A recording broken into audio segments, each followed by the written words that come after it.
Abidjan, perle des lagunes, mais aussi poumon économique de la Côte d'Ivoire. Plus de 4 millions d'Abidjanais circulent chaque jour sur les routes de la capitale économique.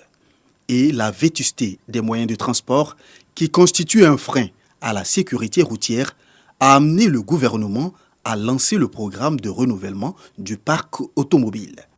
D'où la mise en place du Fonds de développement du transport routier en 2014. Tous les secteurs du transport routier alors pris en compte par ce projet. Le projet de renouvellement est une réponse stratégique à la problématique de la vétusté, en lien avec l'insécurité routière, la pollution de l'environnement et la nécessaire rentabilité de l'activité de transport. Il s'agit pour nous de porter le renouvellement en matière de taxi, en matière de baka, en matière de transport interurbain, en matière de camions, etc. À ce jour, nous avons déjà injecté 500 taxis, dont 300 taxis ivoires. Nous avons mis à la disposition des entreprises de transport en Côte d'Ivoire 832 véhicules de marque Ashok Leyland dans la phase 1 de ce projet. En relation avec le groupe de la Banque mondiale et la SFI, nous avons convenu d'une politique de renouvellement qui portera sur l'acquisition de 2000 taxis communaux et compteurs et 1500 minicars. Les taxis ivoires, eux, sont visibles partout sur les routes à Abidjan. Mais quelle est leur particularité? Nous avons la chance également, sur le volet sécurité, non seulement de transporter les populations dans de meilleures conditions de confort, de fiabilité, mais surtout, en cas de perte ou de vol, de retrouver les objets volés ou perdus. Le modèle est un modèle de prêt, avec des banques commerciales en place, où sur une période de 3 ans, lorsque vous avez satisfait aux conditions d'éligibilité au projet, notamment en termes de citoyens ivoiriens, en termes de présentation d'un projet, d'un business plan, en termes de satisfaction au paiement d'un montant d'apport initial, vous avez l'exploitation à votre charge des taxis pendant une période de 3 ans avec un tableau d'amortissement que vous devez respecter dans vos rapports avec la banque. Après 3 ans, quand nous faisons le point financier des taxis ivoires, sur 1 milliard de niveau de dette au départ, nous sommes à moins de 300 millions pour pouvoir rembourser intégralement. Pour mener à bien ce projet, une stratégie de formation des acteurs du transport a été mise en place et un système de gestion que Yaya exécute à la lettre avec son entreprise de transport. Tout est informatisé. Nous avons un logiciel de gestion. Nous prenons nos carburants dans une seule station. Il y a un responsable carburant. Chaque matin, lui, il est là. Il fait le tour de la voiture. Il relève le kilométrage. Il donne un bordereau de versement. Le bordereau de versement, il vient d'abord chez le chef de chauffeur qui image pour dire que le chauffeur doit venir verser telle somme. Le chauffeur prend le bordereau, il vient chez le chef d'exploitation, lui qui remplit un cahier, et puis il signe avant que le chauffeur vienne à la comptabilité. La comptabilité fait rentrer les données et lui remet un reçu pour lui dire que vous avez passé pour faire un versement à ETCP. Une gestion rigoureuse qui a permis à Yaya d'être aujourd'hui à la tête d'une flotte de 21 taxis.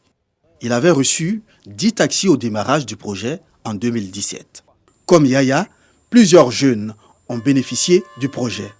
À la nouvelle gare d'Adjamé, Brahima gère une flotte de 2 cars de 41 places qui font la ligne Abidjan-Dabakala. Lorsque nous avons reçu les véhicules, nous avons travaillé avec ça pour pouvoir rechanger toutes les pièces à rechange, tout ce qu'il fallait changer pour que le véhicule soit en bon état. Voilà. Mais pour les pièces à rechange, il faut dire que c'est vraiment difficile. C'est vraiment difficile. Parfois même, lorsque le véhicule a un problème, il faut attendre au moins 2 jours, 3 jours pour pouvoir trouver la pièce. Ou bien voir quelqu'un qui a les mêmes cas pour prendre l'un de ces pièces pour te dépanner avant que les autres pièces à rechange n'arrivent. Un problème de pièces de rechange qui va s'estomper sous peu, selon le directeur général du FDTR, Fonds de développement du transport routier. Notre partenaire technique qui nous a livré les véhicules a déroulé un plan sur l'ensemble du territoire, dans les différents chefs-lieux de région, pour recenser les différents soucis techniques, mécaniques qu'on a et pour y remédier. Et en même temps également, les lots de pièces détachées sont arrivés et sont également disponibles. Soumaïla, lui, ne connaît pas ce problème de pièces de rechange. Il se rend régulièrement chez le concessionnaire pour les révisions. Le transporteur, il faut qu'il soit sûr qu'il faut venir faire les entretiens à Télène.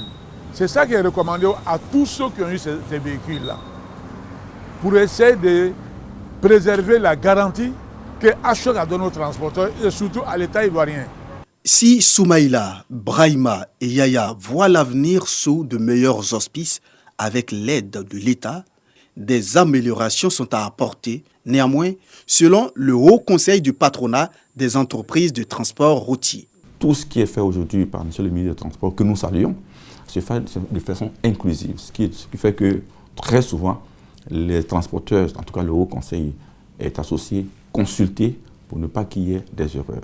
Nous avons relevé des faiblesses que nous avons portées à la connaissance du cabinet et très certainement qui vont être corrigées pour que, dans le cadre de la poursuite de ce processus-là, on tienne compte des réalités du terrain, c'est-à-dire des besoins des transporteurs, des besoins des populations, de la saine gestion des véhicules, de l'exploitation sur les lignes, du maintien donc de la bonne tarification, de la lutte contre la concurrence déloyale, etc., etc. À travers le renouvellement du parc automobile, à Abidjan comme à l'intérieur du pays, l'État affirme sa volonté d'assainir et professionnaliser le secteur du transport en Côte d'Ivoire.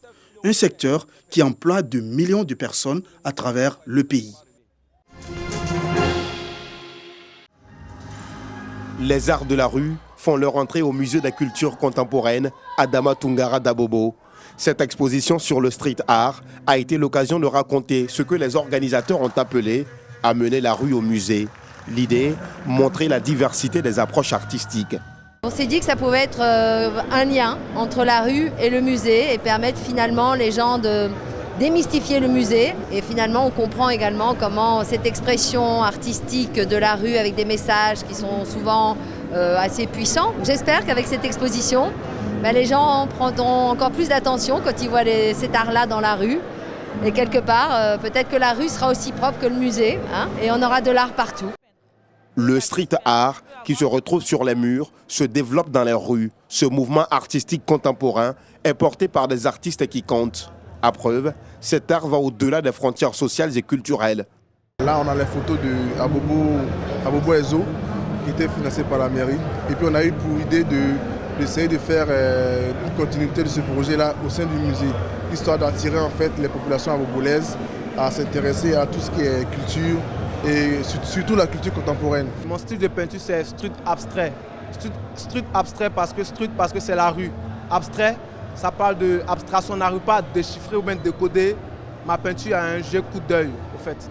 Donc ici, nous avons comme thème le bonheur. On a devant nous un enfant qui est en train de rire. Et que quand vous êtes en train de rire, c'est que ça dégage à l'intérieur de vous, c'est carrément la joie. Et ce que je veux apporter à la population, mais aux gens de la rue, c'est cette joie à travers mon œuvre. Félicitations à ces artistes. Et nous qui sommes à Bobo ici, vraiment ça nous plaît de voir vraiment que la civilisation d'Adama Toungara vraiment est en activité. Les amoureux de cet art ont bien apprécié cette exposition. Le médiateur de la République Adama Toungara, accompagné de l'ambassadeur de l'Allemagne en Côte d'Ivoire et l'ambassadeur de l'Espagne, était présent à cette exposition. C'est la force de l'expression.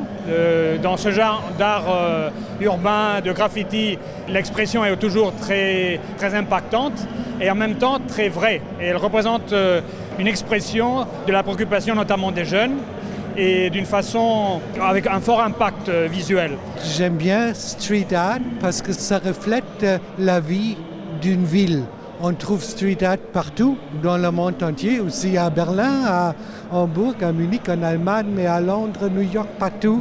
Et ce que j'ai vu ici, c'est vraiment ça, c'est une réflexion sur les problèmes, et premièrement des jeunes. Ce sont au total 25 œuvres d'art et 111 photographies qui ont été exposées